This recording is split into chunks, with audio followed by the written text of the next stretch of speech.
Bom, bem-vindos à minha casa. E é só isso mesmo. Ok. Bora lá?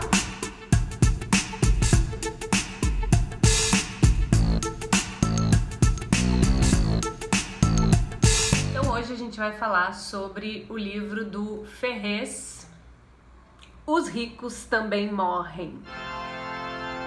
Mas morrem, tipo, bem menos, né? Bem menos. O Ferrez, ele é um romancista, um escritor brasileiro.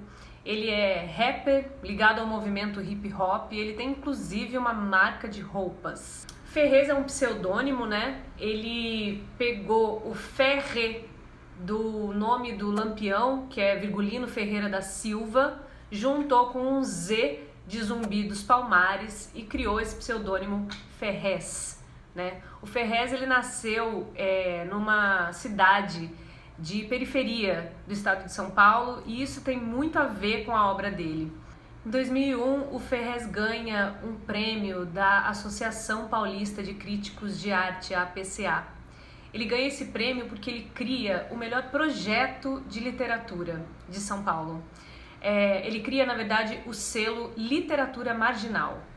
E hoje eu gostaria de falar sobre literatura marginal, para a gente ter uma ideia do que é isso. Existem algumas pesquisas que mostram como os grandes escritores ou aqueles que mais publicam no Brasil, que são os mais vendidos no Brasil, são escritores homens, brancos e geralmente advindos de uma classe média, ou seja, de uma formação intelectual.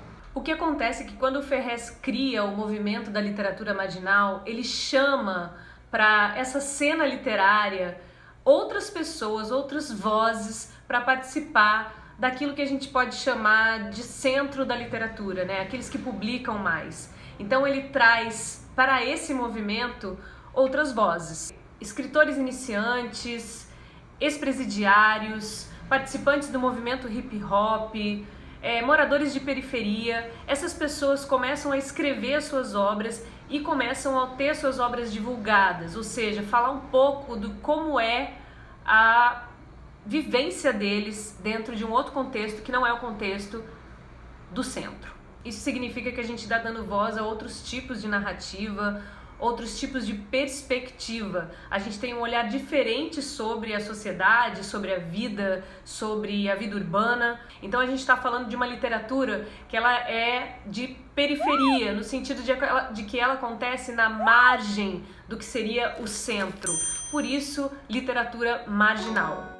É importante dizer aqui então que esses contos, conforme o Ferrez explica, eles vêm dessa vivência que o Ferrez tem na favela onde ele mora, em Capão Redondo. E aí então a gente tem contos sobre crime, sobre assassinato, sobre desigualdade social, sobre prostituição, enfim, uma série de temas que vão surgindo aí a partir dessa vivência dele. O que ele escreve não é necessariamente a realidade, mas é construído a partir de uma realidade. O Ferrez, quando ele se coloca como participante da literatura marginal, não quer dizer que ele se coloque como inferior ou menor que as outras literaturas.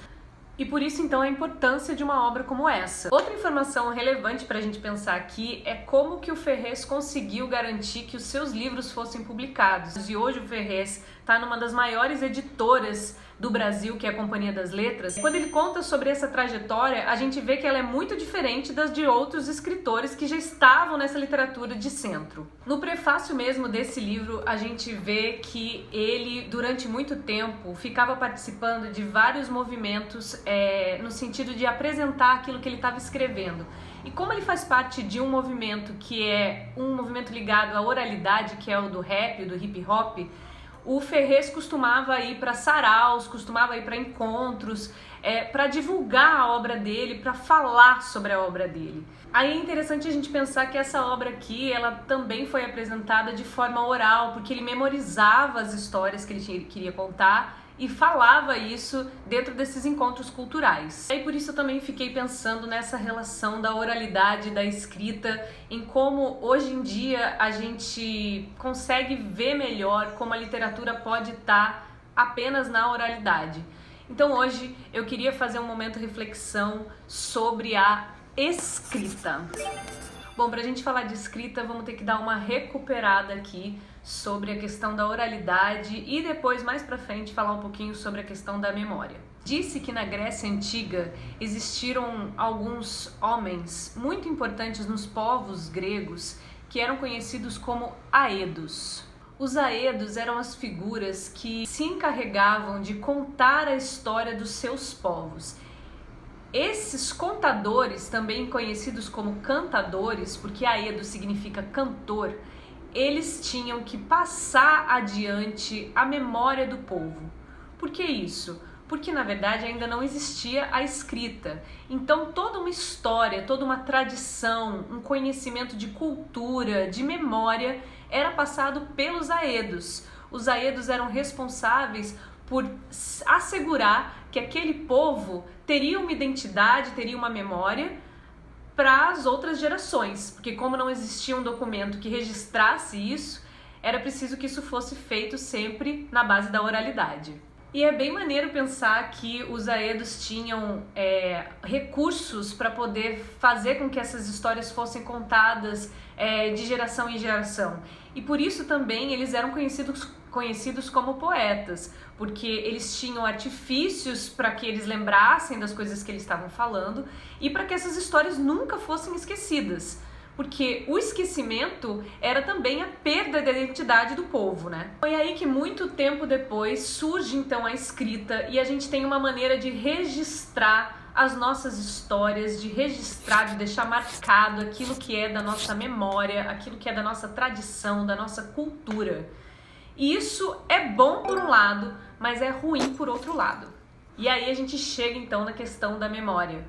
Porque se por um lado a escrita faz com que a gente tenha esse registro para que as outras pessoas no futuro possam ver o que a gente viveu, por outro lado, a escrita também nos isenta de que a gente precise lembrar o tempo todo das coisas. Então, é como se na verdade a gente usasse esse artifício da escrita para poder esquecer de algumas coisas. Isso sem considerar ainda que a escrita não tem a espontaneidade da linguagem. Ela pode ser muito mais, vamos dizer assim, construída. Eu posso tirar aquilo que eu acho que não interessa, eu posso tirar aquilo que eu considero como erro. A escrita ela tem um outro processo da formação da linguagem, enquanto que na oralidade aquilo é tudo muito espontâneo e se eu falei, e aí não dá para apagar. E aí quando a gente pensa na escrita em relação à memória, a gente tem que lembrar que a memória é essa construção histórica e cultural de uma sociedade. Então se eu estou escrevendo a memória de uma sociedade, de uma comunidade, eu estou construindo então uma identidade. Mas a gente tem que lembrar também que a história é escrita pelos vencedores. E aí então a gente consegue voltar na importância da literatura marginal fundada pelo Ferrez. Não só isso, mas porque o Ferrez entende também que a literatura, tanto escrita como oral, são importantes dentro da nossa cena cultural. E por isso hoje a gente já consegue dar tanta voz e tanta representatividade para vários outros tipos de narradores. Isso é importantíssimo. Então, quando eu tô falando, por exemplo, de slam, quando eu tô falando de rap, quando eu tô falando de batalha, essas coisas são fundamentais pra gente entender que isso também é literatura, só que é escrito de outra forma e a gente estava virando um pouco essa cena que costumeiramente, por tantos anos, aconteceu. Tudo isso pra gente pensar em qual é o tipo de literatura que a gente está lendo. Tudo isso para a gente fazer uma reflexão sobre quais são os nossos autores preferidos e quais são as narrativas que a gente tem ouvido. Porque, obviamente, cada narrativa é de uma percepção, é de uma perspectiva. E aí a gente precisa começar a deixar as nossas percepções um pouco mais plurais. Nenhum tipo de memória ou história pode ser contada só por uma perspectiva.